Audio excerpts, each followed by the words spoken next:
예. 이제 지방선거 개표가 막 시작됐습니다. 어떤 분들은 민주당이 인제 '진 것 같다.' 이렇게 좀 슬퍼하시는 분도 계실 거고, 어떤 분들은 또 다른 생각을 갖고 계시는 분도 계실 거라고 생각이 드는데, 자, 오늘 지방선거를 위해서 또 엄청 고생한 우리 정청래 의원과 함께 여러 가지 분석 한번 해 보겠습니다. 대한민국에서 가장 인기 있는 선거 레이스 분석 방송, 지방선거는 꼭 이긴다는 목표에 지금까지 달려왔던 정청래의 지선 이야기 33번째 방송 시작하겠습니다. 지금 제 앞에 서울 마포을의 정청래 의원 나와 계십니다. 어서 오십시오. 네, 여러분 안녕하십니까. 이 시대의 참 부상인 정청래입니다. 부상당하셨어요? 네. 어디를? 대선 때는 오른쪽 무릎 연구를 다쳤었는데 예. 정형외과 가서 치료했거든요. 아. 근데 이번에는 왼쪽 발목이 지금 부상 상태. 선거 운동 중에 생긴 일이에요? 왜냐면 유세차를 타잖아요. 어. 그럼 마이크를 잡고 이렇게 유세를 해야 되지 않습니까? 달리는 차니까 왼쪽 발목으로 지탱을 해야 돼요. 그러니까 아. 너무 오랫동안 하니까 왼쪽 발목이 지금. 아, 그런 일이 있을 수 있겠네요, 네. 진짜. 네. 아. 그러니까 경험상 보면 1시간 타고 좀 쉬어야 되거든요. 네. 근데 1시간 반, 2시간씩 계속 타니까 발목에 좀 무리가 왔는데 그 압박 보호대 이걸 하고 했어요. 하고 했는데도 아픕니다. 마음도 아프고. 진짜 정치인들 그 선거 뛰겠다고 유세차 타서 하는 거 보면은 정말 눈물겹더라고요. 그렇죠. 그래서 제가 저희 보좌관이 계산을 했더라고요. 10분간 정청래 입으로 유동균 이름을 160번 부르더랍니다. 음. 그러니까 1시간에 6,000번. 야. 1시간에 1,000번. 네. 하루에 6,000번씩 부른 것 같아요. 정말 정치인들 보면은 평상시 때 안 하실 것 같은 그런 후보가 춤추고 네. 온갖 걸 다 하잖아요. 그러니까 선거라는 것은 모든 걸 다 거는 거거든요. 영혼까지. 음. 영혼까지 끌어다가 거는 거니까 열심히 할 수밖에 없죠.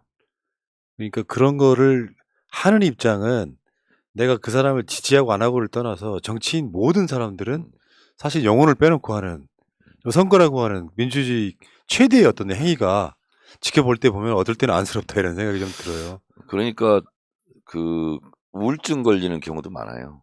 왜냐하면 선거 때 보면 명함 앞에서 찍고 막 이런 경우 많잖아요. 못되게 구는 사람들. 그래서 선거 때 최대의 약자가 후보자죠. 자, 우리 방송에 이제 들어오신 분들이 이제 정청래 의원의 얘기가 궁금해서 많이 들어오시는데, 제가 그런 이야기 드렸죠. 윤석열 정권은 내일부터 시작이에요. 6월 2일부터 시작입니다. 윤석열 정권은 사실상. 그러니까 이 지방선거에 사실 굉장히 어려운 선거였던 건 사실이고, 윤석열 정권 출범한 지 20여일 만에 이루어지는 선거라는 것도 감안하시고요. 민주당이 얼만큼 선방할 것인가를 앞으로 개표를 한번 하면서 지켜보시자고요. 자, 그러면은 여러분, 뭐 선거 분위기를 떠나 가지고 정청래 의원 사실상 이 방송 마지막이거든요. 마지막이어서 어려울 때 친구가 진짜 친구라고 생각합니다. 아직도 후원금 안 차셨죠? 오늘은 후원금 얘기 하지 마시죠. 저 일부러 해드리고 싶어요. 이럴수록 네. 우리가 오기를 가져야 된다고. 아, 그래요? 네. 나 근데 진짜. 그러니까 여러분, 농협 301-0273-2305-71 민주당의 여러 개혁적인 부분에 있어서 좀 어떤 좌표가 됐던 저는 그런 국회의원이라고 생각합니다. 정청래 의원을 여러분들이 좀 많이 도와주셨으면 좋겠습니다. 이걸로 끝이 아니니까요. 자, 후원 좀 부탁드리고, 지방선거 이제 고생을 하셨는데, 일단 출구조사까지 보셨단 말이에요. 네. 청내 생각부터 먼저 할까요? 네. 청내 생각. 네. 국민은 죄가 없다. 축구 경기로 치면 관중이 무슨 잘못이 있겠습니까? 뛰는 선수들이 이기면 이긴 대로, 지면 지는 대로 공과 가가 있겠죠. 이번 선거는 대체적으로 예측했던 대로 나온 것 같고요. 이 정도 되면 민주당은 일단 패배한 겁니다. 솔직히 인정해야 되고요. 그리고 접전 지역 3군데까지 지게 되면 참패. 그렇죠, 그렇죠. 예, 내일 신문 제목은 그렇게 뽑힐 것 같습니다. 그러면 이런 결과는 왜 왔는가? 우선 유권자는 왜 투표장에 가는가? 투표장에 가는 힘은 반대하러 가는 겁니다. 혼내주러 가는 거죠. 그리고 두 번째는 저 사람은 꼭 돼야 되니까 그런 걸로 하는데, 이번에는 윤석열 정부에게 힘 실어주자 이러고 간 것 같고요. 그래서 선거는, 특히 현대 21세기 선거는 조직은 바람을 이기지 못한다. 왜냐하면 지방 권력은 대체로 민주당이 70~80%를 다 가지고 있었는데 조직으로 어떻게 했다면 이겼겠죠. 그래서 역시 큰 선거는 조직은 바람을 이기지 못한다, 이런 게 하나 있고요. 또 하나는 마포구에 있는 동별 투표 현황을 제가 분석해 봤거든요. 근데 제일 낮은 데가 서교동이더라고요. 서교동이 47% 정도. 그리고 제일 높은 데가 뭐 도화동 이런 데가 57, 한 10% 차이가 나는데, 서교동이 젊은 층 밀집 지역입니다. 그러니까 확실히 젊은 층이 투표장에 덜 나갔다. 그래서 민주당 지지층이 투표장에 덜 나간 결과다. 그리고 국민의힘 지지자들이 더 많이 나갔다. 단순하게 이렇게 말씀드릴 수 있는데, 그러면 왜 투표장에 민주당 지지층이 덜 나갔는가? 첫 번째는 윤석열 정부 멋대로 한번 해봐라, 이런 좀 심리가 하나 있었을 것 같고, 또 실망했기 때문에 발길을 거두었던 것이 요인이었고, 생각해 보면 서울시장 선거가 전국 판세를 리드하게 되는데 지금 출구조사 결과로는 18% 지는 걸로 나와 있거든요. 그래서 전국에 있는 민주당 후보들이 좀 맥빠지게 한 경향이 좀 있다. 이렇게 볼 수 있고, 그러면 서울시장은 왜 이렇게 됐을까? 제가 프라님도 기억하시겠지만 서울시장은 경선해야 된다. 추대도 안 되고 배제도 안 된다. 근데 배제했다가 그 배제된 후보를 다시 공천하게 되는 이런 결과죠. 실질적으로는 전투 현장에 내보내면서 상당히 집안에서 너는 안 될 사람이야, 이렇게 낙인 찍어놓고 내보낸 결과가 아니겠는가. 비대위가 알아먹은 측면이 네, 있다. 그렇습니다. 그래서 또 선거 전에 출전한 선수들에게 사과라고 요구하는 거, 이런 것은 있을 수 없는, 선거 전으로 보면 최악의 지도부였다. 그래서 이런 결과는 오히려 어쩌면 당연하다 할 정도로 그런 패배가 예상되는 선거였다, 이렇게 생각합니다. 그렇지만 국민을 원망하거나 지지자를 원망하거나 그래서는 안 된다. 그래도 역시 국민은 무죄다, 죄가 없다. 다음에 우리가 잘해서 국민의 마음을 다시 얻자, 정례 생각이었습니다. 말씀 끝에 제가 하나만 더 얹자면, 지금 선거 총지휘를 이해찬 대표가 하셨다면 어땠을까? 결과는 상당히 달라졌을 수도 있다. 그래서 사실은 제가 물밑에서 추진한 적이 있어요. 그런데 절대 안 하신다고 그러더라고요. 어떤 상황이 와도 이제 나는 용퇴해야 될 사람이다, 네, 이렇게 그렇습니다. 생각하시는 네, 거죠. 네. 자, 알겠습니다. 본격적인 이야기 한번 가볼게요. 일단 출구조사로 본 이번 지방선거는 일단 출구조사 전에 투표율이 낮았어요. 기대치보다 훨씬. 네. 그러니까 이제 많은 설왕설래가 있었죠. 사전투표는 높았고 본투표는 10% 낮은 이 상태. 그 상태가 그러면 지금 출구조사로만 본다면 어떻게 분석할 수 있을까요? 이제 사전 투표는 자리를 잡은 거죠. 그래서 선거 당일날 하루가 아니라 이틀간 사전 투표를 주기 때문에 이것이 이제 자리를 잡았기 때문에 사전 투표라는 의미가 사실은 없어진 겁니다. 그러니까 본 투표처럼 똑같이 된 거고 3일간 투표하는 거죠. 그래서 사전 투표나 본 투표나 이제 구분을 할 의미가 없습니다. 보수 진보가 유리하다 이렇게 분석할 수 없다. 유불리가 이제 없어졌습니다. 사전 투표가 어떻다 저떻다 이것이. 그래서 이제 웬만하면 사전 투표란 말도 붙일 필요가 없다. 그냥 3일간 투표하는 거다. 그렇지. 네. 우리나라 투표일은 3일이다, 청. 네. 그렇게 된 겁니다. 그래서 사전 투표 가지고 의미 있다 없다를 이제 분석할 필요가 없다, 이제 이렇게 된 거고요. 네. 확실히 제가 계속 주장했던 것이 이재명 찍은 사람들이 100% 나가면 100% 승리하고 80% 나가면 80% 승리한다고 그랬는데, 역시 TV 안 보고 실망한 그런 여운이 아직까지도 남아있다. 그래서 민주당 지지층이 투표장에 덜 나간 거잖아요. 갑자기 그런 거죠. 예. 이재명 찍은 사람이 나 잘못 찍어서 후회하고 윤석열 찍을 걸 이거 아니잖아요. 또 윤석열 찍은 사람들이 잘못 찍었어 이재명 찍을 걸 이건 극히 드물거든요. 그 연장선상이거든요. 3주 만에 치러진 선거기 때문에 그렇다 보면 이재명 찍은 국민들이 덜 나간 거죠. 페이는 그겁니다. 아주 간단한 거죠. 간단한 원리인 거죠 이게. 네네.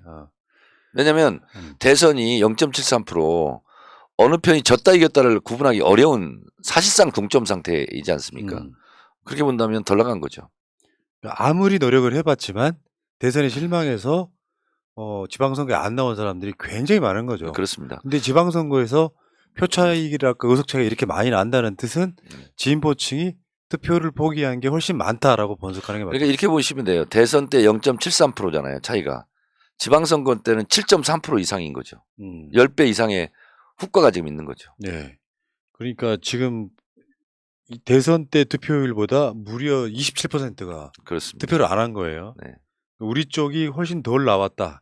아무리 투표하자고 노력해봐야 네. 안 되는 건 안 되는 거다. 그러니까 이제 이재명 찍은 사람들 유권자들을 투표장에 불러내려면 동인이 있어야 되잖아요. 움직일 수 있는 요인. 그것도 사실상 없었던 거죠. 그러면 재 뿌리고 찬물 뿌리고 한 것이 많았죠. 그럼 이재명 후보가 선관위 선대위원장이 안 나왔다면 더 깨졌겠는데요? 그거는 여러 가지 분석을 해볼 수 있거든요. 예를 들면 이런 거죠. 저는 대선 지고 나서 이재명은 이재명 루트를 개발해야 된다. 문재인 루트로 가면 그건 안 된다. 문재인 루트는 문재인만이 가는 길이다. 그래서 저는 사실은 서울시장 나왔으면 했습니다. 그리고 작업도 했었고. 근데 결국은 근데 개항에 나왔잖아요. 예. 어쨌든 출마를 한 겁니다. 이번에 출전을 한 거죠. 근데 개항에 출전하는 것이 좋았느냐, 서울시장에 출마하는 것이 좋았느냐 하는 것은 역사란 가정이 없기 때문에 어떻게 말할 수는 없지만 제가 봤을 때는 서울시장에 나와서 지휘를 했더라면 좀 더 좋은 결과가 나오지 않았을까 그런 생각이 듭니다. 왜냐하면 서울은 전국적으로 영향력을 행사하니까. 그렇죠. 그러면 지금처럼 18% 이상 차이 이런 것은 없었지 않았을까 그런 생각이 듭니다. 뭐 결과론적 이야기를 하지만 그렇다는 거고. 네. 근데 지금 출구조사로만 봤을 때 이게 출구조사가 아주 박빙으로 지금 방송 3사가 박빙으로 예측한 곳이 경기도, 세종, 다음에 대전 뭐 이 정도란 말이죠. 네네. 그럼 여기에서 만약에 경기도와 세종, 대전을 이기면 어쩌면 이건 뭐 선방했다 정도로 볼 수 있는 거고. 만약에 세 군데 접전 지역 있지 않습니까? 네. 경기, 세종, 대전을 이기게 되면 대전에도 어쨌든 충청권에 깃발을 하나 꽂은 거지 않습니까? 또 세종도 그렇고 경기 그러면 이 악조건 속에서 선방했다라는 말은 이제 너무나 평범한 말이고 그래도 국민이 민주당을 지켜줬다 이제 이렇게 평가를 해야 되겠죠. 아주 버리진 않았다 그렇죠. 이렇게 볼 수도 있는 건데 네. 근데 지금 그 박빙이긴 해도요 경기도도 그렇고 되게 국민의힘 후보가 0.몇 %도 앞서는 상태. 네. 그러니까 출구조사인데 저는 그거 한번 지켜봐야 될 것 같고요. 저는 이게 느낌적인 느낌인데요. 세 군데를 민주당이 이기기는 쉽지 않다 이렇게 봅니다. 왜냐하면 투표율을 보거나 이런 걸 봤을 때 좀 쉽지 않다 이렇게 봅니다. 쉽지 않다. 네. 그러니까 어찌 됐건 간에 방송이 이제 개표가 어떻게 끝나더라도 민주당이 진 건 사실이지만 네. 또 역대급의 어려운 선거일 수밖에 없었잖아요.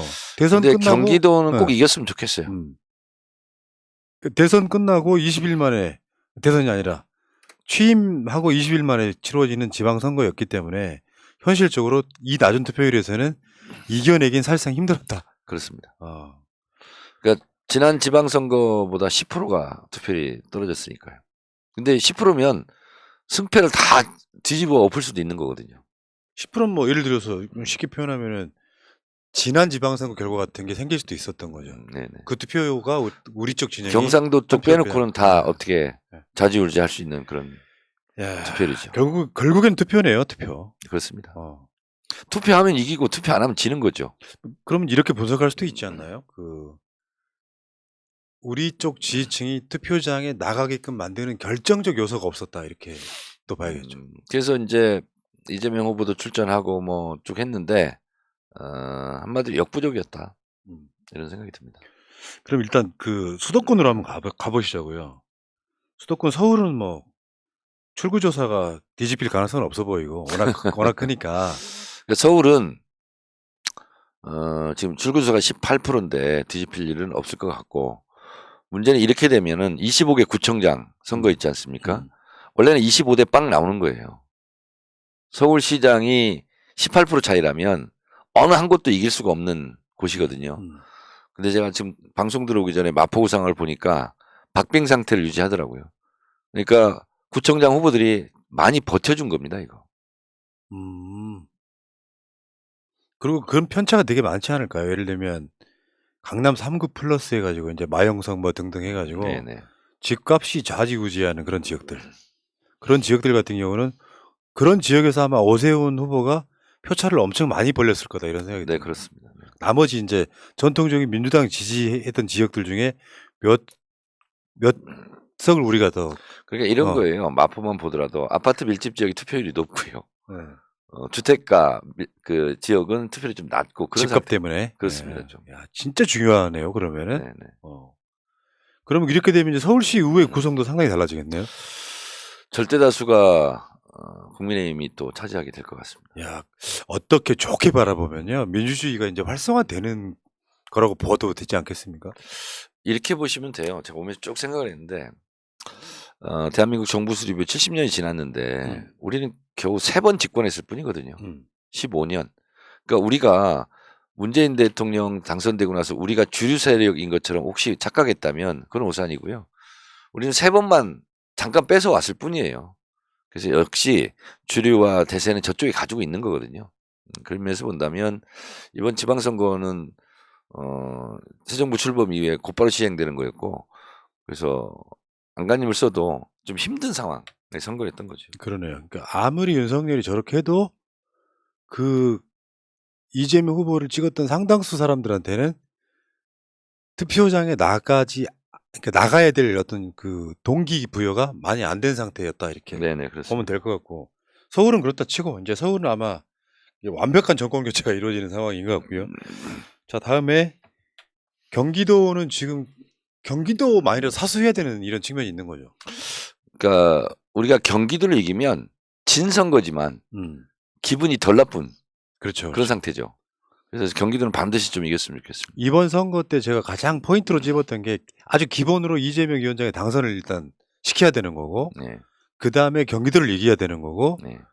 이제 말도 안 되게 이제 뭐 무슨 민심의 이반이 일어나갖고 서울을 이긴다면 완전히 압승이 되는 그런 구조라고 보는데, 서울은 일단 제껴뒀다면 일단 뭐 이미 투표가 일어났기 때문에, 투표가 끝났기 때문에 그 투표만 관련해서는 경기도가 어떻게 될지는 모르지만 우리도 소원은 경기도는 어떻게라도 이겼으면 좋겠다 이거 아닙니까? 경기도는 어쨌든 후보의 인물 경쟁력이 김은혜보다는 우위에 있었기 때문에 네. 지금 박빙이라도 가는 거거든요. 그래서 사실은 선거에서 제일 중요한 것은 후보와 후보의 구도 싸움이거든요. 그런데 경기도 같은 경우는 그 후보 구도가 우리가 나쁘지 않은 거였습니다. 근데 이제 서울 같은 경우는 그런 면에서도 우리가 많이 좀 열세인 상황이었죠. 야, 진짜 그 시작점이 좀 그렇게 끝나면서 이번 선거 졌다 얘기하는 사람들이 꽤 있었거든. 그러니까 서울시장 후보 가지고 우리가 굉장히 혼선이 많았지 않습니까? 그때 이미 패배의 기운이 좀 기울었던 거죠, 사실은.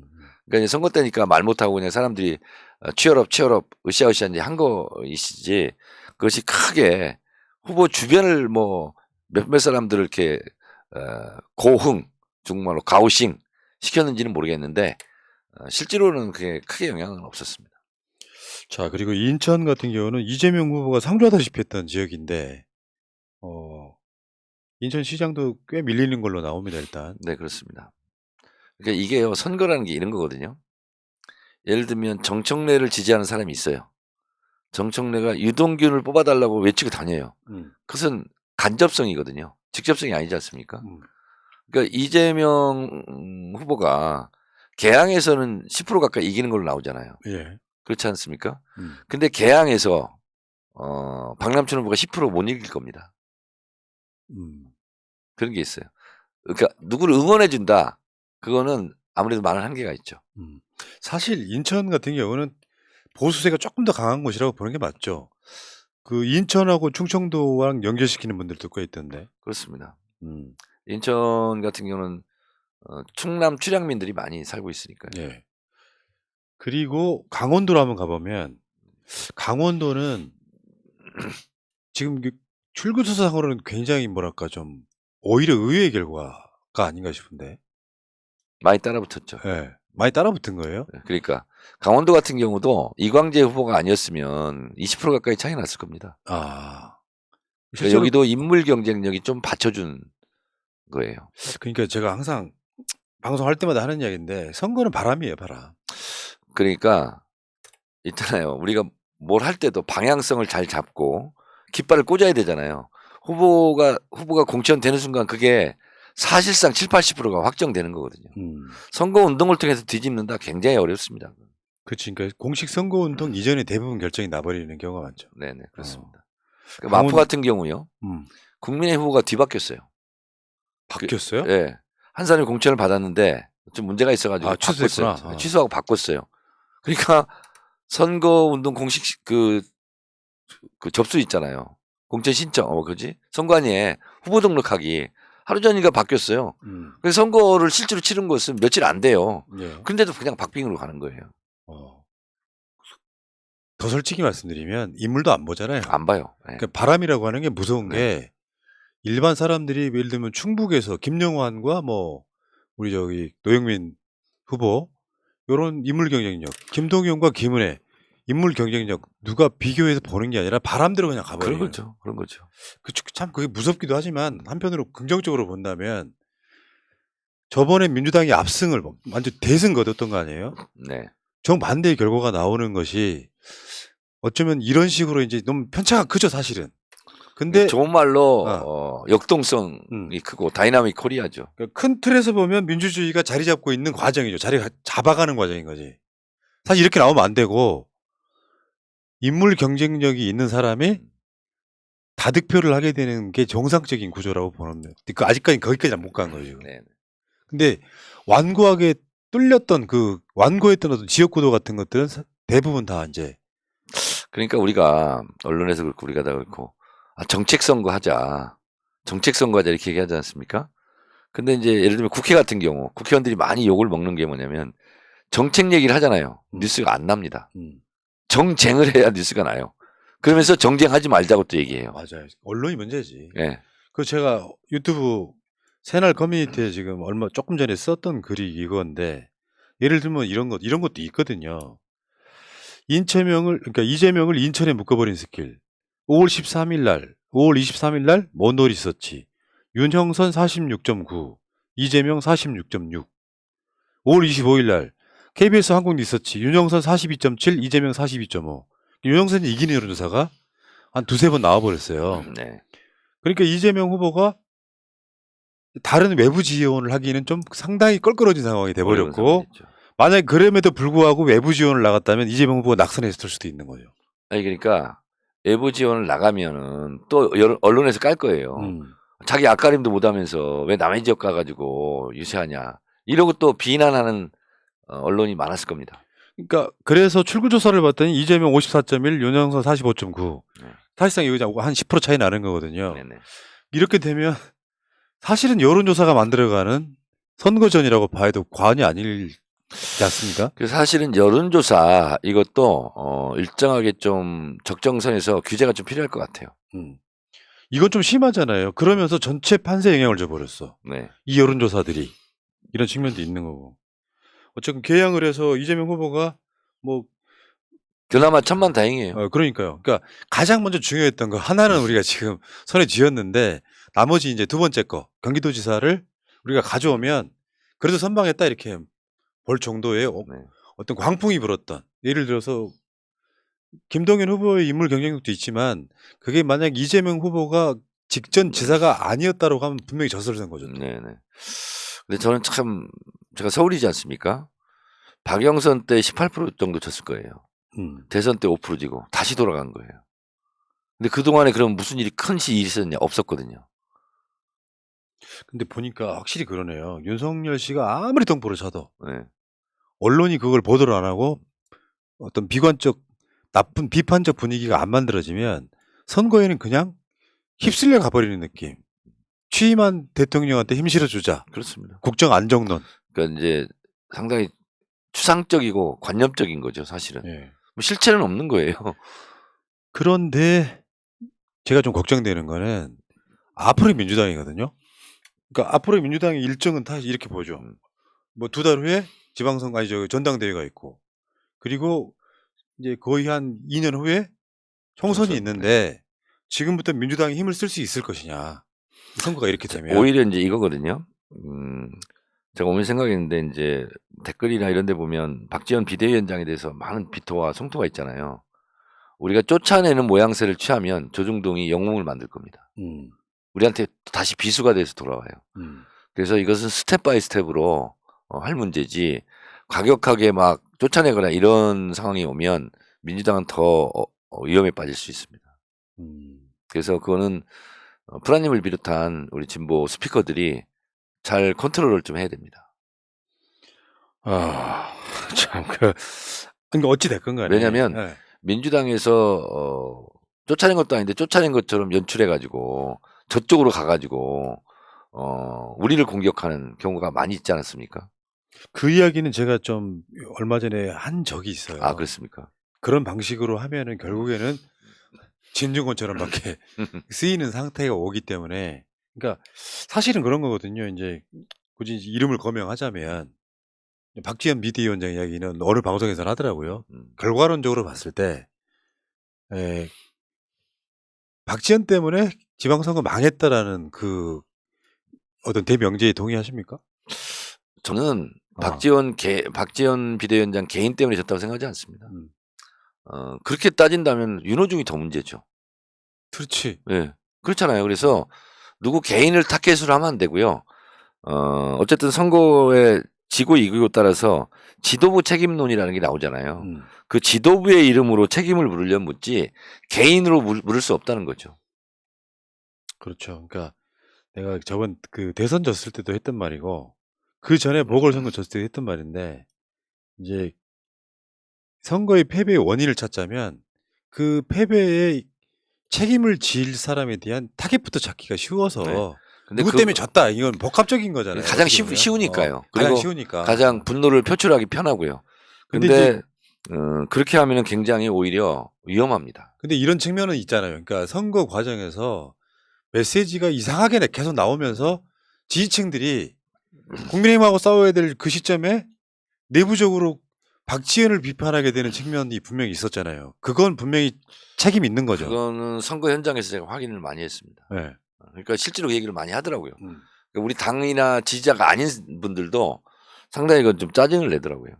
그러니까 이렇게 생각하시면 되죠. 우리 시청자분들 중에 박지원이 분노하시는 분들, 박지원이 그런 걸 안 했다고 해서 대성을 거둘 것이냐까지 생각을 해보면 그런 건 아니에요. 박지원만의 책임이라고 볼 수는 없지만 역할을 크게 한 건 사실이다 이렇게 결론을 내려야 되는 측면이 있잖아요.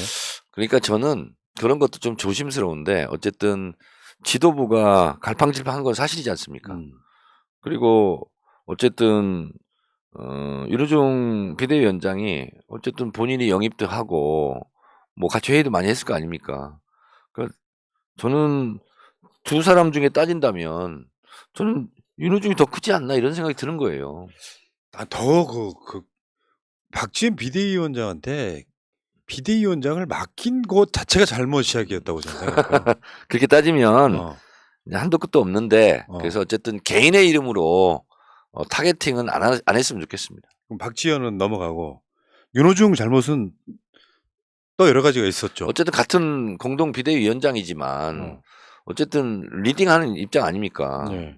그러면 그런 면에서 본인이 억울한 측면이 많이 있겠죠. 할 말도 많고. 그러나 결과대로 나타난 것은 어찌됐든 서울시장 후보 공천 과정부터 잘못 단추가 끼워진 거죠. 그러니까 사실은 임시로 위기 체제를 잠깐 관리해달라고 맡겨놓은 비대위잖아요. 그것도 선출 권력도 아니고, 그러니까 어떻다 보니까 비대위가 생겼는데 거기에서 노련하게 뭔가 이렇게 당을 화합시키는 게 전 먼저였다고 생각해요. 그러니까 이제 큰 선거가 있고 그러면 보통 이제 공개되지 않는 단체 카톡방이 있어요. 단톡방인데 그게 뭐냐면 워룸이라고 그래요. 그래서 거기서 이제 의견들을 주고받고 하거든요. 실시간으로.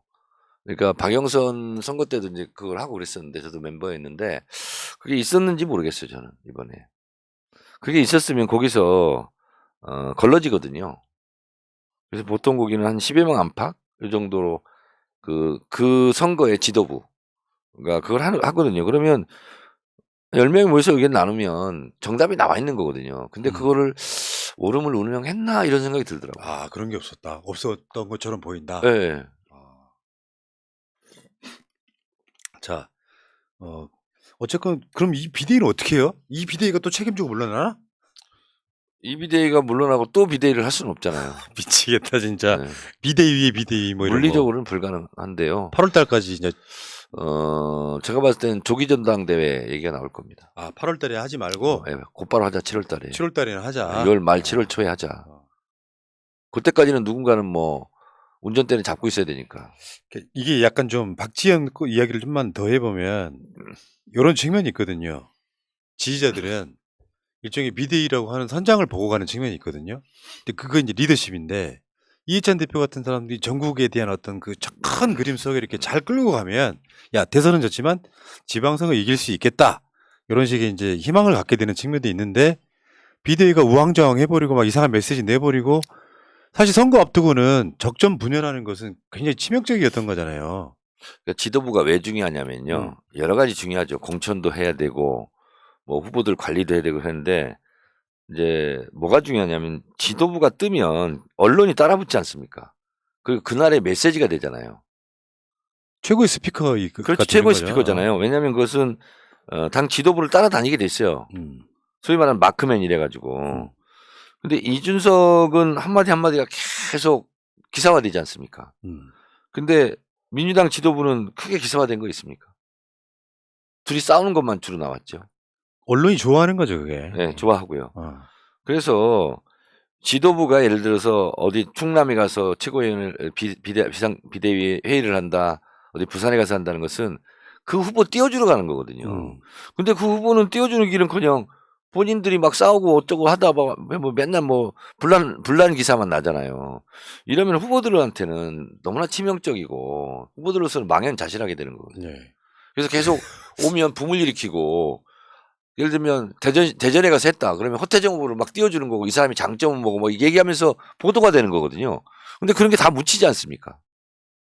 내가 이제 거의 삼성급 방송 제작자로서 하고 싶은 말은 그런 네. 거예요.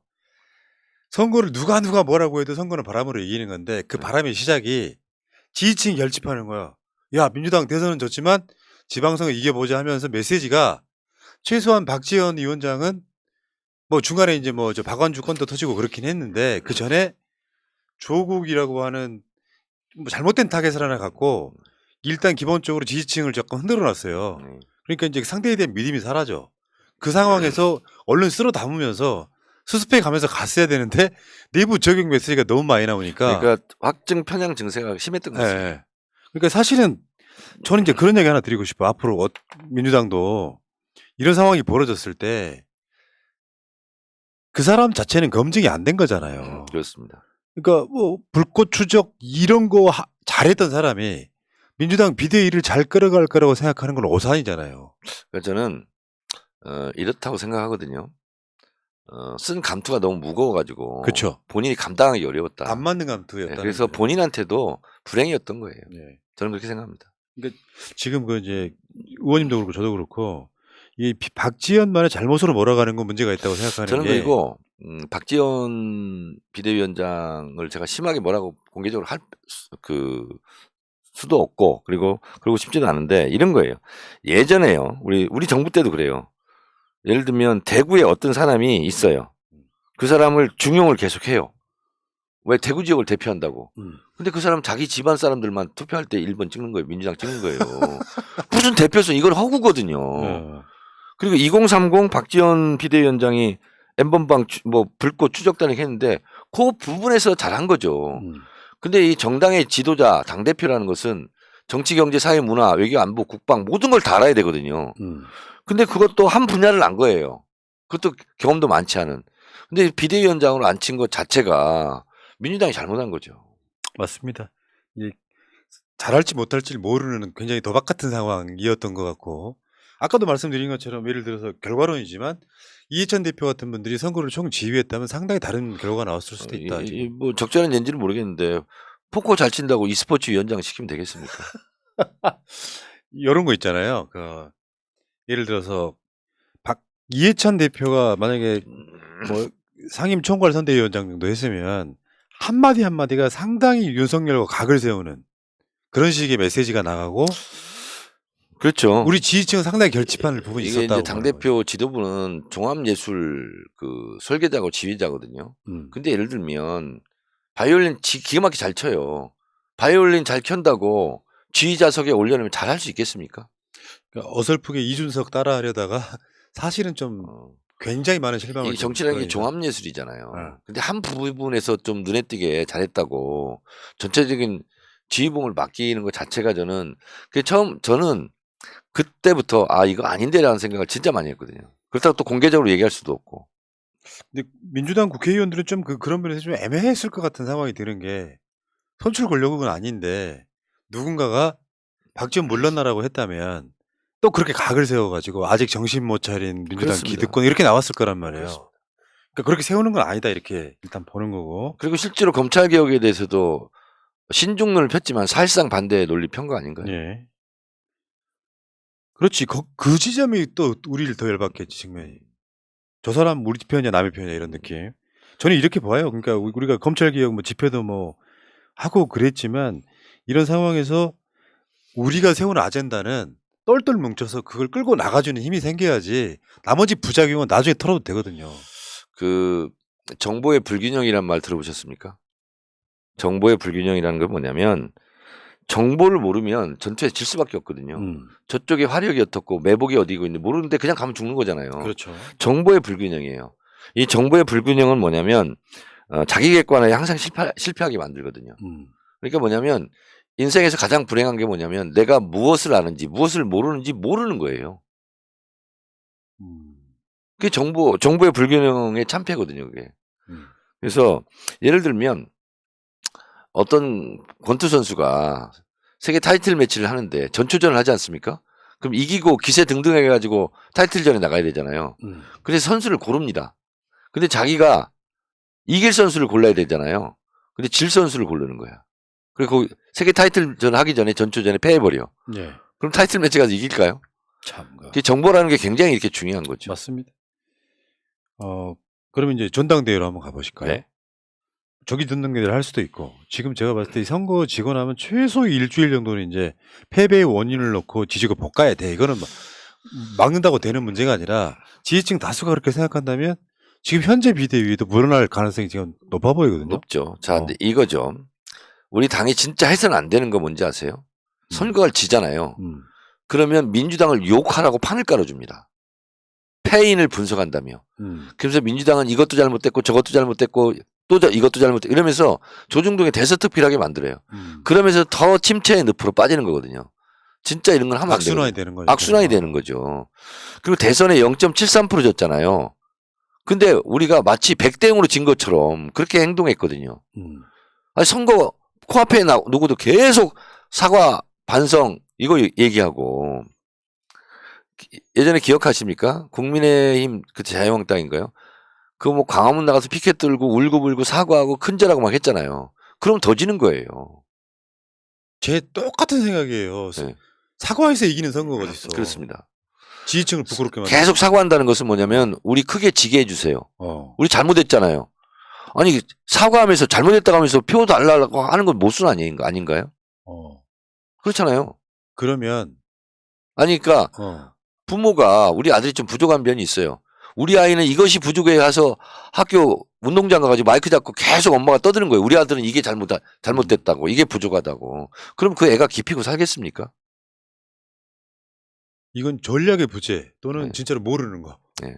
선거를 잘 모르는 거. 네. 선거는 두 가지밖에 없어요. 저는 제가 봤을 때. 바람으로 이기는 건데 그 바람을 만드는 것은 지지층이 결집하는 거예요. 선거는요. 기세 싸움이거든요. 계속 얘기하지만 딱 전투가 딱 시작되면 제일 먼저 하는 게 북을 울리는 거예요. 예. 북을 울려라. 북을 울리면서 함성을 지르면서 뛰쳐나가는 거잖아요. 그러면 우리가 실제로 10,000명 있고 저기는 5만 명이 있어요. 근데 여기가 10만 명 있는 것처럼 보이는 거야. 그렇지. 그렇게 만드는 거거든요. 그래서 저쪽이 기세가 높네. 많은 군사들을 갖고 있네. 그러면 기가 죽는 거거든요. 그러면 네. 지는 거예요. 네. 등 보이면 지는 거거든요. 근데 우리는 계속 등을 보이면서 사과를 해. 잘못했다고. 그럼 표 달라고도 하지 말아야지. 그때 서울 부산시장 보궐선거 때도 어마어마한 사과의 퍼레이드가 있었잖아요. 하지 말라고 좀 제발. 아니 그러니까 반성하고 사과하는 것은 표를 우리 주지 마세요. 잘못했으니까요. 이게 논리적 정합성이 있는 거 아니에요? 우리 잘못했거든요. 사과하거든요. 정말 잘못했어요. 그런데 표만 해주세요. 이게 말이 안 맞잖아요. 비문입니다. 비문. 네. 언어 모순이잖아요. 잘했으니까 또 시켜주세요가 맞지. 그러면 잘한 걸 주로 얘기를 해야지. 이게 뭐냐면 조중동 울렁증이거든요. 조중동 울렁증. 민주당 아직도 정신 못 차렸다. 아직도 반성 안 한다. 아직도 사과 안 한다. 그러니까 거기에 입 맞추게 하는 거예요. 이거는 의원님하고 저하고 생각이 똑같아요. 네. 그렇게 해서 이긴 선거를 못 받고. 왜 조중동 눈치를 보냐고. 지지자들 눈치를 봐야지. 자, 그러면 그러니까 박지원 비대위원장의 시선도 사실 조중동의 눈으로 민주당을 바라본 느낌이 분명히 있다. 그러니까 뭐냐면 실제로 이제 저도 최고위원 해보지 않았습니까? 이렇게 하다 보고 그러면 조중동 신문 갖다 놓고 회의를 해요. 제가 그거 하지 말자고 했거든요. 그리고 SNS, 진보 유튜브 이런 거 또 같이 보면서 해야 될 거 아니에요. 네. 근데 조중동 신문 있잖아요. 종이신문 스크랩 해가지고 그거 복사해 그거 보고 해요. 맨날 민주당 아직도 정신 못 차렸다. 사과 안 한다. 반성 안 한다. 그러니까 그거 보고 하는 거예요. 점점 젖어드는 거죠. 예.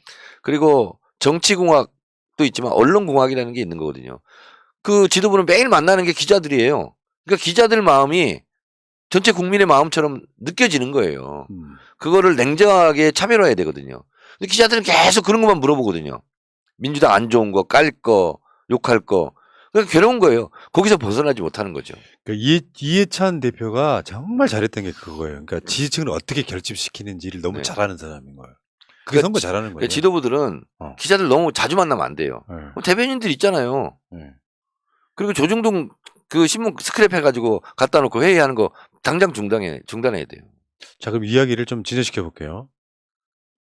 결국에는 이제 민주당이 참패로 끝날 가능성이 높은 이번 선거를 갖고 결국에는 8월 달까지가 비대위의 기한이었단 말이죠. 네. 이게 이제 조기 전당대회가 있을 수도 있고 아닐 수도 있는데 이재명 의원 출마하겠습니까? 그 전에 제가 좀 원론적인 얘기를 말씀드리면 우리는 선거는 지기도 하고 이기도 하잖아요. 네. 근데 항상 승리 전략만 짭니다. 패배 전략을 잘 짜야 돼요. 잘 지는 법. 네. 그러니까 이번에 어쨌든 진 거잖아요.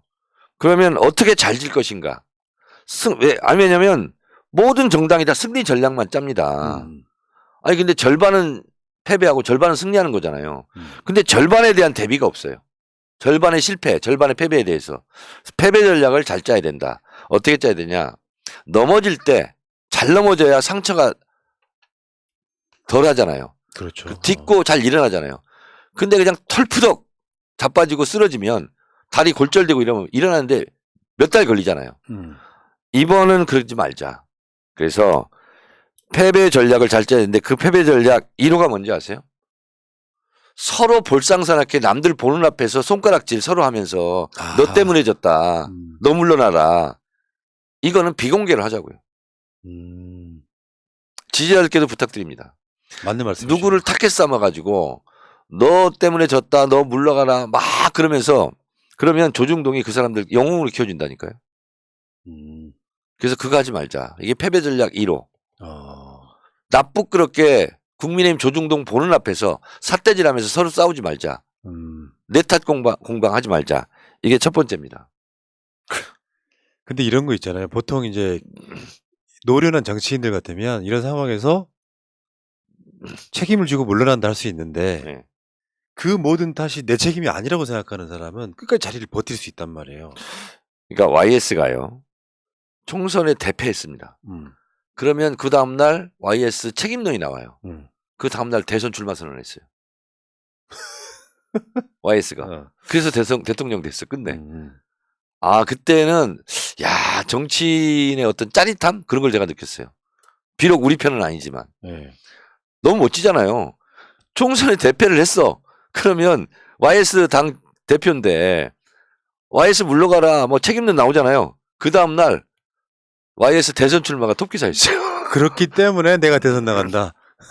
총선은 졌지만 대선 이겨야 된다. 초원 복국집 사건도 사실은 YS로서는 대치기 전략을 너무 잘 쓴 거잖아요. 내가 피해자다. 아, 무슨 자기가 피해자야. 근데 그렇게 주장하니까 기사는 쓸 수밖에 없잖아요. 그래 놓고 우리가 남이가 해버리면은 그렇죠. 바로 이렇게 되는 거예요. 그래서 역지사지 해볼 필요가 있고 그래서 공개적으로 조중동 본원 앞에서 민망스럽게 나쁘게 삿대질하면서 우리 서로 싸우지 말자. 오케이. 요거 하나 있고요. 또 하나는 뭐냐면 이제 오늘은 여러분들이 별로 관심이 없을 텐데 전당대회를 하잖아요. 그럼 다시 룰의 전쟁이 시작됩니다. 우리 민주당 내부에서. 아, 전당대회 룰. 네. 그래서 룰을 빨리 바꿔줘야 돼요. 지금 윤호중 비대위가 그거는 하고 그만둬야 돼요. 아, 이를테면은 투표권부터 이제 시작을 한번 해봐요. 예를 들면 당대표 컷오프 중앙위원회가 100% 하잖아요. 국민의힘은 당원 50, 국민 50이에요. 당대표 예비후보 컷오프를. 네. 근데 우린 중앙위가 100% 하잖아요. 네. 그래서 제가 91명 국회의원 서명 받아가지고 송영길 당대표 댁을 전달해 줬어요. 이거 바꿔야 된다고. 그래서 중앙위원회 100%를 다 없앨 수 없다면 중앙위원회 50, 권리당원 50% 이걸 보장해야 되지 않습니까? 이게 이제 첫 번째고 두 번째는 지금 그 중앙대의원, 국회의원들의 컨트롤이 가능한 중앙대의원 지역구별로 45명 안팎에 있는 거 이게 지금 과다대표돼 있잖아요. 그래서 권리당원과 비교해보면 1대 80이에요. 이게 원래는 1대 20으로 됐거든요. 그래서 장경태 혁신위원장이 발표한 게 있어요. 이재명 대선 때 결정해가지고. 그래서 중앙대의원 비중을 20%로 낮추고 권리당원 비중을 45%를 하고 일반 국민 30%를 하고 이 지금 결정된 혁신위의 결정사항이 있거든요. 요거를 빨리 룰을 바꿔줘야 됩니다. 이거 가지고 굉장히 심각한 내부 전쟁이 격화될 겁니다. 그렇겠네요. 처절한 당내 당권 투쟁 이렇게 가지 않을까? 당권 투쟁은 이걸로 표출되는 거예요.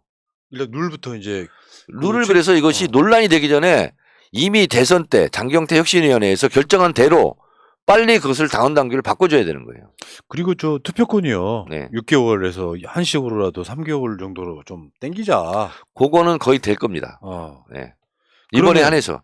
그러면 이제 핵심 사항이 저는 그렇게 생각해요. 지방선거가 중요했던 게 아니라 제 1순위로 이재명 위원장이 일단 원내에 들어오냐 못 들어오냐가 기본 상수였었는데 사실 들어오는 걸로 본다면 지금 당대표 나가겠느냐 안 나가겠느냐는 어떻게 보십니까, 의원님은? 제가 봤을 때는 이제 개항은 이겼지 않습니까? 근데 네. 만약에 경기도가 지고 또 이렇게 접전 지역도 다 진다. 사석만 건지는, 내석만 건지는 상황. 근데 그거는 좀 흐름을 봐야 됩니다. 아, 그러네, 진짜. 예를 들어서 접전 지역을 다 이겼다고 하면 명분은 생기죠. 명분이 있는 거죠, 그건. 근데 보니까 이 8월달 전당대회, 지금은 8월달로 예정돼 있지만 뭐 땡겨서 하게 되면 출마할 사람들 굉장히 많더라고요. 지금 뭐 물밑에서 뭐 많이 움직이고 있더라고요. 그러니까 최고위원이든 당대표든 간에 이제 앞으로 당의 헤게모니를 누가 잡느냐. 네. 그러니까 박홍근 원내대표가 뽑혔던 때는 이재명 이제 위원장이 민주당의 주류로 등극했다 이렇게 우리가 표현했잖아요. 가장 따끈따끈할 때인데요. 지금은 그것이 많이 좀 이렇게 좀 분산돼가는 원심력이 작동하는 그런 상황인 것 같아요. 당대표 경선에 나오지 그러니까 이게 지금 반반이라고 봐야겠죠. 한 50대 50. 이재명 후보조차 이 룰이 바뀌지 않으면 위험해요. 아, 그렇구나. 컷오프도 될 수 있잖아요. 그러네. 중앙위원회 사는데. 그건 생각을 못했네. 대선 때부터 그래서 계속 이거 이재명 후보도 바꿔야 된다고. 그래서 오히려 중앙대의원을 아예 없애버리자. 그렇게까지 주장한 걸로 알고 있습니다. 제가. 그래서 제가 말씀드린 이 룰 있잖아요. 예를 들어서 이재명 나가고 누구 나가고 누구 쫙 나가요. 근데 중앙위원회에서 3명으로 컷오프 딱 해요. 이재명도 컷오프 될 수 있어요. 과거에 이인영도 컷오프 됐고요. 송영길도 컷오프 된 적이 있습니다. 그리고 왜 3명만 나가야 되냐고요. 당대표를.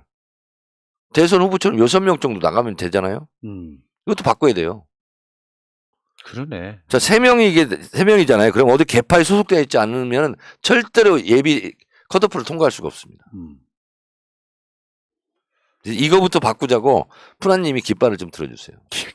깃발. 그건 맞습니다. 네. 저번에 보니까 개혁적인 사람들은 중앙위에서 이재정 의원도 최고위원 나왔는데 컷오프 됐잖아요. 그것부터 바꿔야 되는구나. 네. 그래서 당대표는 6명, 그래서 대선 룰처럼 하면 돼요. 그래서 저는 국민의힘이 이거는 굉장히 앞선 룰을 가지고 있어요. 국민 50, 권리당원 50. 그걸로 하면 되잖아요. 야, 이준석이 저쪽 입장에서 보면 상당히 요긴하게 쓰였어요, 보면. 대선. 그거 아니었으면 이준석이 안 됐죠. 국회의원도 아닌데. 그냥 국회의원들이 짬짬이 해가지고 하면 이준석 떨어뜨렸겠죠. 컷오프 시켰겠죠. 우리가 이준석을 얄미워하는 거 보면 이준석은 당대표 역할 잘하는 거죠. 그렇죠. 참네. 아이고. 그러니까 이준석 기사는 계속 나는데 윤호중 기사는 안 나잖아요. 진짜 그러네. 네. 같은 당대표급인데. 네, 그럼요. 맞습니다. 그러니까 근데 우리는 이제 행정 권력, 중앙 권력, 지방 권력 다 내줬어요. 남은 것이 의회 권력밖에 없거든요. 그 이야기 해보려고. 네. 민주당이 어떻게 보면 170석 정도가 무력화되는 거 아니냐. 저는 제일 걱정하는 게 그거거든요. 이럴 때일수록 기죽지 말자. 국회에서는. 여의도에서는. 어. 여의도에서는 그래도 민주당이 대장이에요. 이런 마음을 갖고 있어요. 아, 이번 지방선거졌는데 민주당 안수그리네? 아직도 정신 못 차리는데 그거 신경 쓸 필요 없어요. 그거는 조중동이 하는 논리거든요. 왜냐하면 민주당 국회의원들 숫자는 많은데 다 지금 있잖아요. 허수아비 만들려고 하는 거거든요. 지금 뻔하거든요. 그럴 때일수록 고개 더 빳빳이 들어야죠. 그리고 윤석열 정부 견제해야죠. 근데 그게 안 될 가능성이 없다는 거죠. 그래서 저는 걱정입니다. 왜냐하면 국회의장 그렇게 됐죠. 저는 김진표 의장 되는 거 보면서 솔직히 절망했어요. 그렇게 됐고 네. 거기다가 지금 지방선거의 여론까지 앞세워서 민주당이 뭐 개혁적인 거 할 만하면 계속해서 이제 여론 이야기를 할 거란 말이에요. 저 당내에서도 이제 앞으로 두고 보세요. 정청래나 최강호, 김용민 이런 사람들 있잖아요. 이런 사람들 좀 발언권을 제한하려고 많이 할 겁니다. 근데 누가 지도부가 되느냐에 따라 달라지는 거 아니에요, 그렇습니다. 그거는? 지도부가 이해찬 대표처럼 운영하면 야당 할 만합니다. 싸울 때 제대로 싸우고. 네. 근데 이 흐지부지하고 이제 지지층은 계속 우리가 박지원 욕하듯이 계속 그 상태로 가면 지리멸렬을 하다가 오히려 다음 총선 때 폭망할 수 있다. 난 이게 가장 걱정되는 거예요. 그래서 다음 지도부는 개혁 지도부가 돼야 됩니다. 어중간하게 협치 주장하는 지도부가 되면 이제 민주당인지 국민의힘인지 모르는 상태로 가버려요. 자, 우리가 박근혜, 국민의힘을 반면교사로 삼아야 돼요. 박근혜가 왜 대통령이 됐냐면 사학법 투쟁 있잖아요. 그거 성공하면서 된 겁니다. 그렇죠. 그때는 정기국회 때거든요. 예산국회도 내팽개치고 정기국회 53일간 밖에 나가 있었습니다. 민주당 같으면 할 수 있겠어요? 그렇게 깡이 있을까요? 박근혜는요 그때 53일간 국회 안 들어왔어요. 정기국회. 그걸 이긴 거예요. 그리고 이번에 보세요. 문재인 정부 때 문재인 대통령 지지율이 70% 80% 가는데도 문재인 대통령 독재라고 공격했어요. 참. 그리고 경제 지금 선진국으로 도약했는데 경제 폭망했다고 계속 지금 공격했잖아요. 그리고 우리는 이해할 수 없잖아요. 그렇게 지지율이 높은 문재인 대통령을 왜 공격할까? 가랑잎에 속옷 젖는다고 계속 공격한 거예요. 그래서 저들은 정권을 가져간 거예요. 근데 우리는 윤석열 잘못하는 거 너무 많은데 새 정부니까 협조해야 된다. 공격하면 안 된다. 그렇게 하면 되겠습니까? 아니 지금 공격할 거리가 산더미잖아요. 그렇습니다. 소급 적용 안 시킨 거. 네. 마치 민주당이 마치 뭐 잘못한 것처럼 하지만 국민의힘이 잘못한 거거든요. 근데 문제는 뭐냐면 앞서서 이렇게 공격하잖아요. 그럼 당에서 또 내쳐. 그렇지. 나중에 총선 때 컷오프 시켜버려. 컷오프 시켜 정청래처럼. 참네. 이게 진퇴양난 엉망진창인 거예요. 그러니까 이제 정리 한번 해보시라고. 8월 전당대회는 개혁적 지도부를 네. 거기다 집어넣지 않으면 사실상 진짜로 망하는 길이다. 그렇습니다. 이렇게 보면 될 것 네. 같고. 참. 아이고. 그리고 아까 그 박지원 이야기 끝에 저는 그렇게 이야기 들었거든요. 그러니까 지금 의원님이 말한 이야기를 어떻게 들렸냐면 계속 박지원을 타겟팅 삼아서 박지원을 키워주는 일을 하면 안 된다. 그렇죠. 그 급이 아니다 이런 이야기를 그렇죠. 들었거든요. 그렇습니다. 자꾸 사람들이 이제 우르르 이제 박지원만 물러나면 박지원을 끌어내리고 나면 그 다음에 뭐가 있어야 되는데 그게 없는 상태에서 분풀이 대상으로서만 박지원을 끌어내리고 나중에는 조중동이 실컷 이용해 먹으면 박지원 끝만 키워주는 거다. 그리고요. 약자를 만들면 안 됩니다. 피해자. 다 다른 말로. 피해자 코스프레 하게 되고요. 그리고 그렇게 되면은요. 그 사람이 오히려 강자가 됩니다. 그러니까 10대 1로 싸우면 일이 두드러 맞죠. 쌍꺼풀 터지고 그 사람이 이기게 되는 거예요. 왜? 국민들은 약자를 응원하게 돼 있거든요. 그래서 약자를 몰면 안 됩니다. 나중에 조중동이 이제 민주당 개혁하려다가 뭐 팽당한 뭐 이런 식으로 뭐 선열이 낭자하게 그렇습니다. 뭐 이렇게 이제 써먹을 가능성이 없다는 거죠. 예, 그 박다르크 만들 거예요. 그리고 나중에는 이제 우리가 결정적 대선할 때는 저쪽 지지하고 나오는 상황 분명히 온다. 그건 뭐 예단하기는 어렵고 제가 컷오프 됐잖아요. 그 당시에 최고 약자가 된 겁니다. 그래서 저에게 지지 유세를 요청한 거예요. 최대 약자가 되니까 강자가 된 겁니다. 예. 영향력 있는 거고. 그렇게 만들면 안 되는 거예요. 그러니까 어떤 분들이 박지원 쉴드 치지 맙시다 이렇게 하는데 쉴드가 아니에요. 이게 쉴드가 아니라고. 그러면 박지원을 깨끗하게 물러나게 하면 그 다음에 우리가 지방선거를 되돌릴 수 있냐고요. 내 말은 물러나게 하더라도 현명하게 조중동 이용하지 못하게끔 뭔가를 상황을 만들어야 된다는 거지. 전 그렇게 생각하거든요.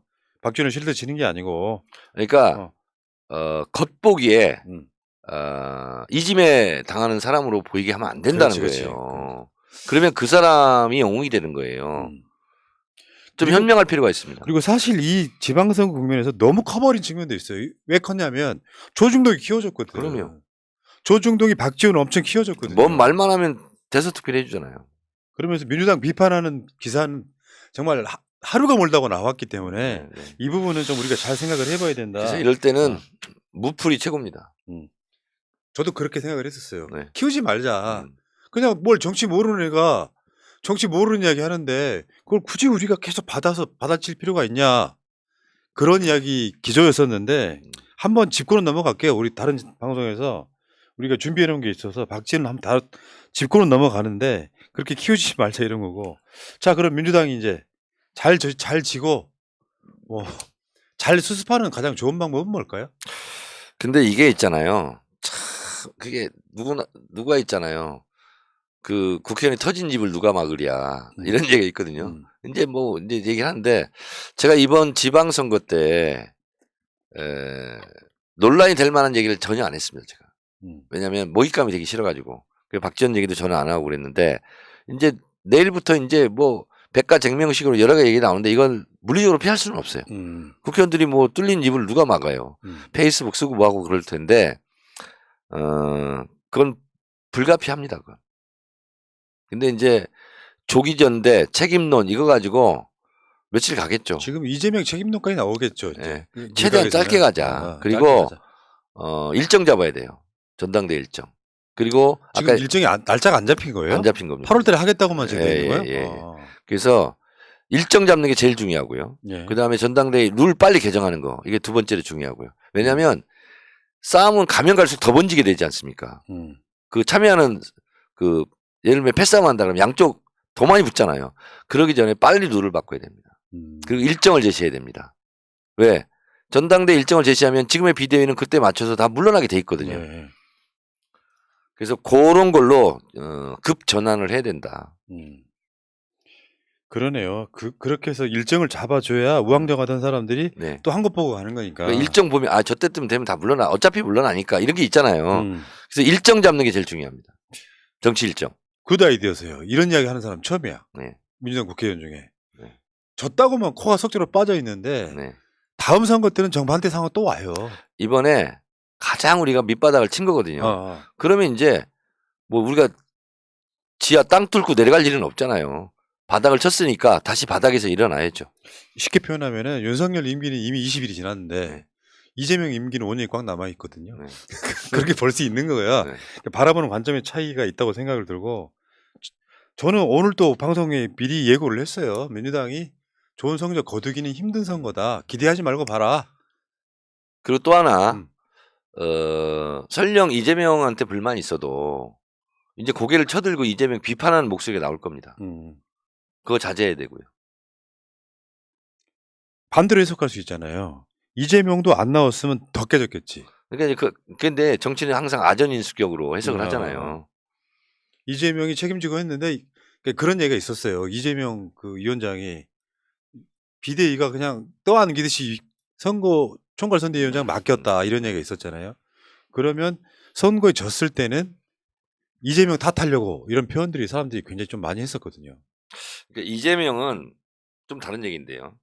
제가 대선 때 무지성 지지를 제가 했다는 거예요. 쭉 하다가 기승전 이재명 기호 1번 이재명 이거 이재명 대선 후보 같은 경우는 그렇게 가능한데 한 가지 부탁하는데 이재명 옆에 있다고 이재명과 정치 노선이 같다? 그렇게 생각은 안 하셨으면 좋겠다. 옥석을 구분하자. 이번에 지방선거에 나가신 분 중에 그런 분 한 분 계셨어. 김포공항 관련해 갖고 그걸 또 뭐라고 하더라고. 그러니까 비서실장 하신 분 있잖아요. 대선 때. 그러니까 그리고 또 지금 소위 말하면 이재명 측근으로 불리우는 사람들 중에서도 이재명 생각과 완전히 다른 메시지 낸 사람. 아니, 검찰개혁 반대하고 박지원 옹호하고 뭐 이런 게 이재명 측근들이에요. 그게 이재명 위원장의 뜻인 것처럼 이제 팔아먹기 시작하는. 자 보세요. 친정청래다. 예를 들어서 저도 이런 거나 가상의 집 한번 만들어 봅시다. 친정계, 친정청래가 있어요. 그러면 정청래를 지지하는 게 한 3가지 부류입니다. 첫 번째, 정청래 정치인 노선이 맞고 정청래는 사람이 너무 좋고 내가 갈 길이야. 그건 찐이네 찐. 찐이죠 이게. 근데 정청래를 등에 업어야 다음에 공천을 받아. 이것은 정청래 이용파죠. 정청래 파리하는 거죠. 3번째는 오갈 데 없는 사람들. 힘 있는 쪽에 진짜 줄 서는 사람들. 그렇죠. 이것은 뭐냐면 동아줄파. 뭐 이런 거잖아요. 그래서 이 3가지를 다 찐 정청래파다고 알고 무지성 지지를 하는 거 저는 답답하더라고요. 정치인들 웬만한 사람은 아는 이야기인데 네. 지지자들만 왜 그런 경우 있잖아요. 이제 정치를 예를 들면 민주당 내부 사정을 내가 너무 잘한다. 그럼 방송으로 막 이제 이야기하다 보면은 어떤 정보는요 반대로 알려지기도 해요. 이거 굉장히 고생한 사람인데 노는 사람이 되고 노는 사람인데 고생한 사람이 되고 이런 식으로 알려지기도 해. 어떻게 보면 그게 진실이 아닌 경우가 꽤 많이 있잖아요. 그러니까요. 그게 예를 들면 이런 거예요. 다 지났으니까 얘기인데 이제 경선 때 이재명 후보한테 전화가 왔어요. 이재명 지지선을 좀 해달라고. 그래서 제가 뭐라 했는지 아세요? 제가 그냥 이재명 지지선을 하면 n분의 1밖에 안 된다. 오히려 그러지 않는 상태에서 돕는 것이 훨씬 더 영향력이 있고 인플루언서가 될 수 있다. 실제로 그렇지 않았습니까? 그런 거잖아요. 야, 의원님하고 저하고 생각이 어쩜 이렇게 똑같습니까? 네. 이번 대선 경선 때 네. 사람들 되게 단순한 거예요. 누구나 봐도 새날은 이재명 지지자예요. 네. 근데 경선하기 전부터 우리는 무조건 이재명 지지할 거야 하면은 나중에 결정적인 순간에 파격이 사라져 버려요. 그럼요. 그러니까 마음속으로는 지지하지만 누구나 당연히 이길 거지만 경선만큼은 민주당 내에서 공정하게 했으면 좋겠다라고 공정한 착을 일단 하는 거야. 아니 그래서 눈에 보이는 게 다 보이는 게 아니에요. 그럼요. 그리고 제가 구체적으로 말씀드릴 수는 없지만 제가 엄청 조언을 많이 했어요. 그리고 경선에 결정적으로 이기게 된 변곡점, 계기점이 된 게 있어요. 그거 제가 얘기했어요. 다른 의원들 말 듣지 말고 내가 조언하는 대로 했으면 좋겠다. 그러니까 같이 사진이 안 찍혔다고 그 사람 지지 안 했다. 또는 사진 찍혔으니까 저 사람은 친 누구다. 뭐 이렇게 하지 말자는 거죠. 좀 그거는 좀 뭐라 그럴까 좀 성의 없는 지지예요. 내가 그래도 정치인들 인터뷰 엄청 많이 해봤잖아요. 네. 저 사람 분명히 옛날에는 이재명 엄청 씹었던 사람인데 사진 옆에서 찍고 친 이재명이 되는 오히려 더 심해요 그런 게. 네. 참 사진 찍기 정치하는 사람 많잖아요. 자 그리고 끝나가니까 벌써 끝나요? 뭐 11시까지 하실래요? 아니 가야 돼. 개표가 마포 상황을 좀 봐야 돼. 그러니까요. 그러니까 어떤 분이 이제 나는 그게 더 나쁘다고 생각하는 게 지금 우리 방송이 어느 구석에서 박지원 씨를 들으셨습니까? 왜 듣고 싶은 말만 듣는 거야? 쳐낼 때 잘 잘 내쳐야 된다고 설명하는 거거든요. 근데 왜 그 이야기를 그렇게 듣는지 모르겠지만 어찌됐건 간에 대부분의 분들은 공감을 하셨을 거예요. 그런 것들이 오히려 박지원의 그 잘못 내쫓으면서 결국에는 우리한테 더 큰 이유가 될 수 있는데 이런 것 하는데 저는 이런 부분 생각해요. 이 부분이 우리가 방송으로 그렇게 하지 말라고 한다고 해서 안 되는 것도 아니야. 사실 알고 보면. 결국에는 아마 앞으로 일주일 이상은 지지고 볶고 근데 정청래 의원 말씀처럼 빨리 정당대 계획을 확정하는 것이 그나마 빨리 벗어나는 길이다. 일정을 빨리 정하고 네. 룰을 빨리 바꾸고 네. 그래야 그 분란의 소지를 최소화할 수 있죠. 알겠습니다. 자, 재선 이야기 마지막 방송이어서 이게 승리였으면 훨씬 더 좋았을 텐데 대선 지선 이야기 하다가 이제 저도 이제 잘리는 겁니까? 잘리는 게 아니라 나오신다 그러면 다음 주부터는요 총선 이야기로 가면 돼요. 네. 다음 주에 나오시는 거예요 그러면 총선 이야기로? 좀 쉬었다가 몇 번 좀 쉬자고요. 알겠습니다, 쉬고 알겠습니다. 새로운 아이템을 가지고 여러분 찾아뵙도록 근데 세상 사람들이 그러더라고. 두 사람 방송하는데 가장 케미가 잘 맞는 게 우리 둘이래요. 아 그래요? 너무 잘 맞는다는 거예요. 그 둘이 계속 방송하라고. 참, 알겠습니다. 자, 여러분 오늘 방송의 썸네일처럼 괜찮아요. 그러니까 선거를 하기 전에 이런 말을 했다면 내가 역적이지만 선거 저도 괜찮다는 말을 해도 역적이지만 선거 결과가 나왔을 때는 어떤 상황도 죽을 만큼 아닙니다. 우리가 정신 차리고 나아가면 된다고 생각해요. 네. 저도 마지막으로 한 말씀 드리면 우리가 일제치하 35년간 일제 강점기에 독립운동을 하던 사람들은 언제 해방이 되는지 몰랐어요. 그러나 했어요. 그때 나왔던 얘기가 식민지 민족 해방운동은 장기성, 간구성, 복잡성을 띈다. 이 말이 있었거든요. 그 이후에 해방이 되고 우리가 대한민국 정부 수립이 됐지만 역시 기득권 세력들은 장기적으로 지배해왔고 간구하고 이것을 선거로 또 뒤엎고 선거혁명을 한다는 것이 복잡한 문제입니다. 그래서 선거는 지어서 참담하고 새로 리모델링 해야 되고 개혁해야 되지만 이것이 인생의 끝이 아니다. 또 다른 세계가 펼쳐지는 거고 내일은 또 내일의 태양이 떠오른다. 먼저 좀 말씀을 드려서 그렇긴 한데 다음 주에 안 나오기 때문에 제가 미리 말씀드리는 겁니다. 내일은 또 다른 내일의 태양이 떠오른다. 내일은 또 새날입니다. 그런 거죠 뭐. 자, 여러분들 힘들 내시고